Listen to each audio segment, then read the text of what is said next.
పిలిచినప్పుడు చిత్తము నాయన నేనున్నానన్నాడు. యేసయ్యా మీరు మమ్మల్ని పిలిచినప్పుడు నేనున్నాను అయ్యా, నేను ఏదైనా చేయడానికి సిద్ధంగా ఉన్నానని నువ్వు దేవునికి చెప్పగలిగే పరిస్థితులకు రావాలి. రెండవదిగా, దేవుడు మనం పిలిచినప్పుడు మనం ఆయన ఏమి చెప్తున్నాడో వినాలి.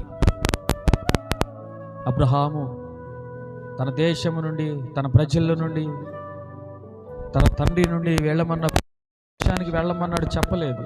ఏ ప్రాంతానికి చెప్పలేదు. కానీ దేవుడు చెప్పిన మాట ప్రకారం బయలుదేరి వెళుతున్నాడు.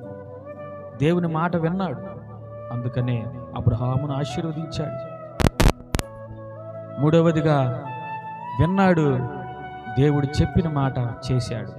చేసినందువలనే ఇసుక రేణుల వలె, ఆకాశమును మహాకాశముల వలె దేవుడు శాకోబుగా దేవుడు అబ్రహాము సంతానాన్ని విస్తరింప చేశాడు. చివరకు అబ్రహాము దేవుడు, ఇస్సాకు దేవుడు, యాకోబు దేవుడు అని అనిపించుకున్నాడు. హల్లెలూయా.